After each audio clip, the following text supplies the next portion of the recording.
I still recall the first time I set foot on those mist-shrouded hills of Shermaine. A late November dawn in 1942, when the sky hung low and heavy, and the orphanage stood half-hidden among skeletal pines. We arrived in a convoy of black sedans and unmarked trucks, our lab equipment packed in wooden crates stamped Hamburg, 1999. Even then, I sensed a wrongness in the air as though the land itself knew what was to come. Our mission, codenamed Gateway of the Mind, had a singular, terrible purpose: to locate and remove the brain's so-called kill switch, the mechanism our predecessors had theorized to dictate the onset of death. The research began innocently enough, treating circulatory ailments, testing compounds to rejuvenate aging tissue, but somewhere along the line, obsession overtook ethics. Werner syndrome, the premature aging scourge that left sufferers wrinkled and frail in their 20s, was recast as proof that the switch could be manipulated. Remove it, and the mind would persist beyond the body's decay. I worked under lantern light in the orphanage's converted ballroom, where peeling wallpaper and dusty ballet bars bore mute witness to our transgressions. My hands shook the first time I held the oscillating burr drill against a human skull. The patient was a man in his 60s, volunteered, or more accurately, conscripted to be the Japanese caretaker who had no choice. We compared his cerebral folds to those of a child's brain, looking for the subtle transition zone where cells fired a final farewell. Time and again, we found ourselves staring at the cerebellum, its rear brain curves marking it as our prime suspect. But adult subjects offered only muted confirmation and an easy death. We needed fresh, unmarked tissue, so we turned to the orphans. 10 children of varying ages, orphans in every sense of the word. They arrived under guard, their eyes hollow. The eldest, a tall girl of about 10, carried a faded toy rabbit. The youngest was hardly more than a toddler, her tiny fists curled around nothing. The night of our first child surgery, I barely slept. At 2 in the morning, we laid her on the metal operating table, her breathing audible in the silent room. Ether masked her screams, but the thrum of her heart continued on the monitors like a taunting rhythm. Our chief neurosurgeon white-knuckled and sweat-beaded made the initial incision, peeling back scalp and skull with gruesome care. I held the suction tube, watching flecks of gray matter glisten under the lamp's glare. We located the cerebellar outcrop and extracted what we believed to be the switch. The wound was closed. We whispered prayers that felt hollow. By sunrise, she lay motionless. A thin film of blood glistened on the sheets. Her little body had flatlined. We wrapped her and buried her beneath the pines, the soil cold and unyielding. That failure only steeled our resolve.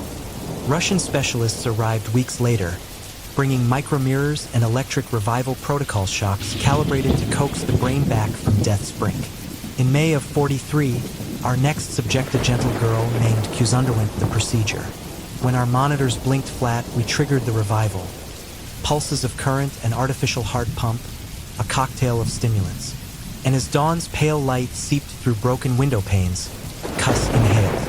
Her eyes opened, glassy, and for a moment I thought we'd conquered mortality itself.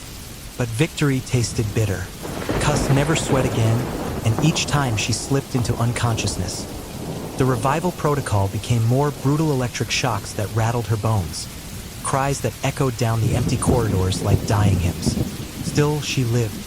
In the weeks that followed, we refined our techniques, chemical blockers to halt the switch's hormonal trigger, finer drills to spare vital tissue, sleepless vigils to watch for relapse.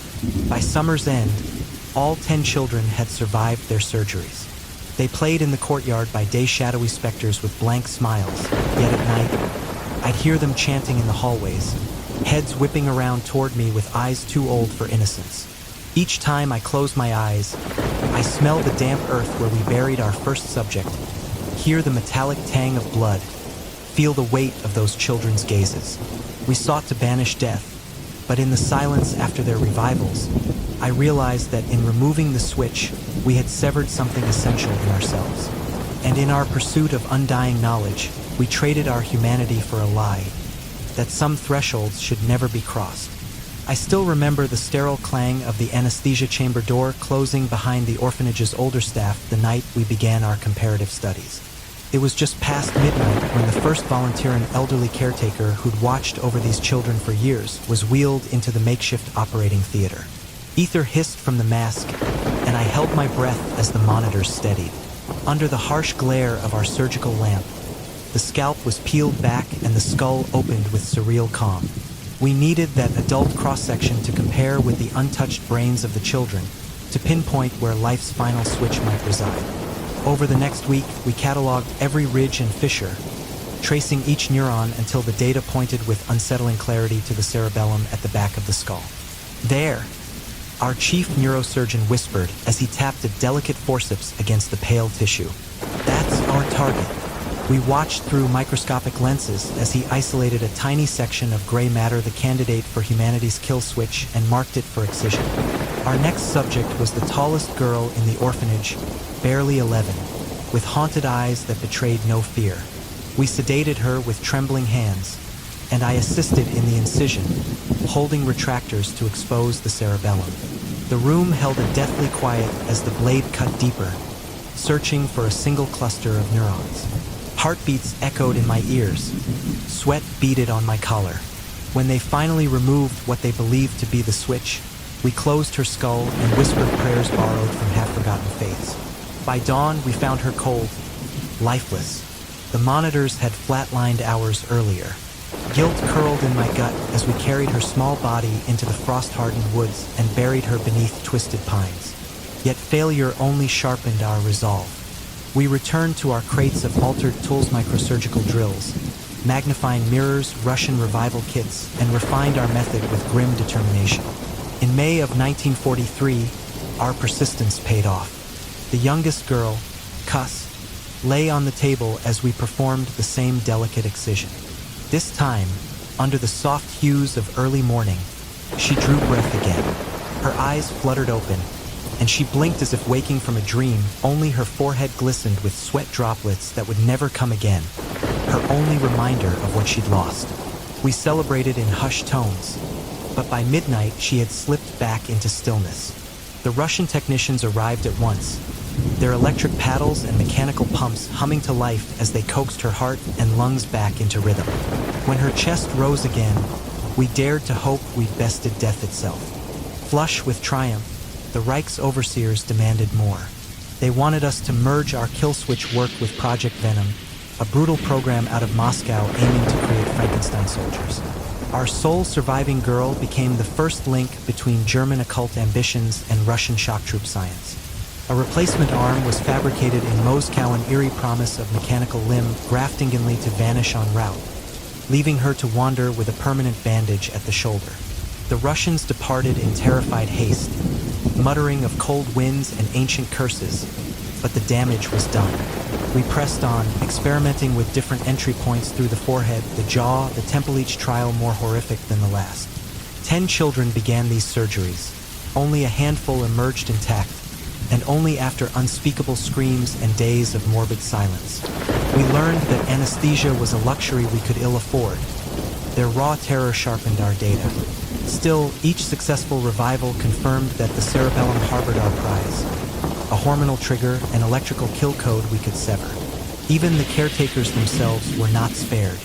We administered a compound that neutralized the kill switch hormone, then performed the same cerebellar excision.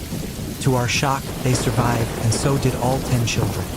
By summer's end, our orphan lab was no longer haunted by flatline monitors, but by blank-eyed survivors whose blank smiles hid something far darker.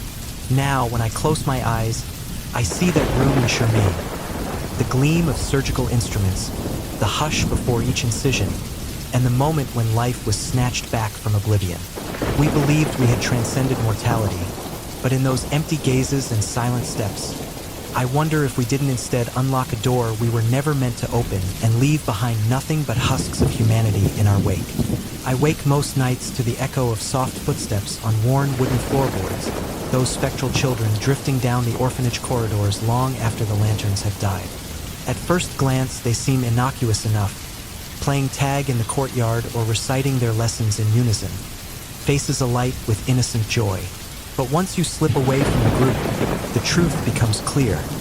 Their smiles never quite reach their eyes.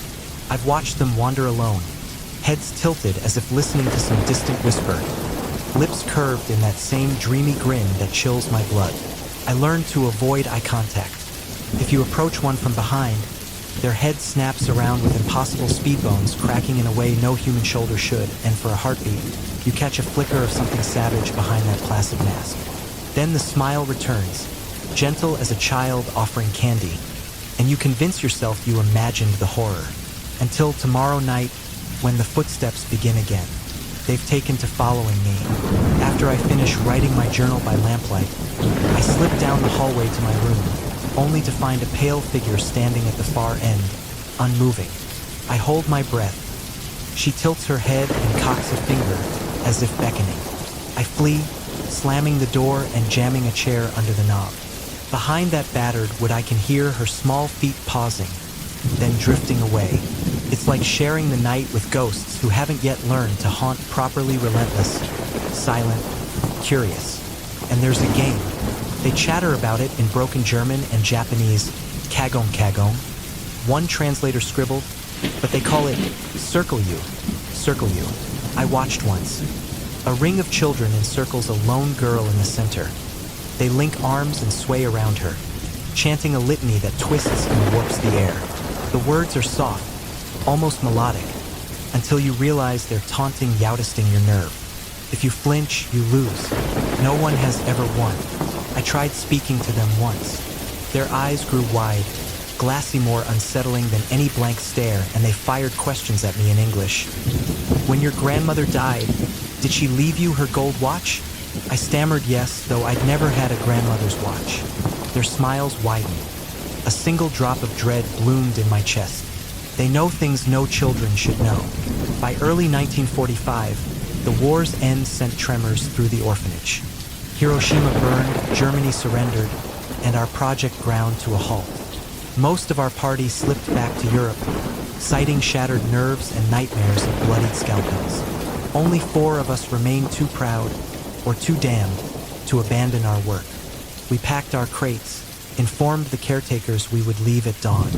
At dusk, the head caretaker, her hair streaked with ash and her face etched by years of grief, smiled in flawless German. "Will you play one last game with us?" Her voice was soft as a lullaby, but I heard the steel beneath it. 3 of us laughed, uneasy, and joined the circle. The children took our hands, cold and unyielding. "If you flinch, you lose," they whispered.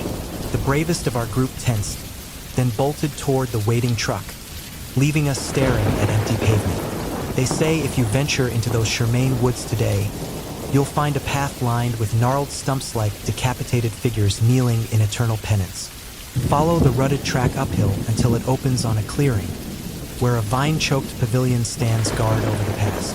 Enter and the stench of rot will greet you, a warning you cannot ignore. Inside, a crimson door awaits. Beyond it, 10 figures in faded kimonos play as children should, though each bears the scars of our experiments. Missing limbs, hollowed sockets, bandages wrapped with surgical precision. If they see you, they will smile. The head caretaker will ask, "Will you play with us?" And you will feel a curious pull in your heart as if innocence itself is begging you to join. If you refuse, the door slams. You will wander the halls forever, hunted by the echo of your own fear. If you accept, you sit in the center. They circle you, chanting "Ko Ko," and the darkness presses in until there is nothing but the sound of your own desperation. No one survives to tell the end. Every night, I wonder which is worse, the children's silent devotion or our own hands stained with their innocence. We sought to unlock eternity, but in doing so, we opened a gateway to something far darker, something that refuses to let us leave.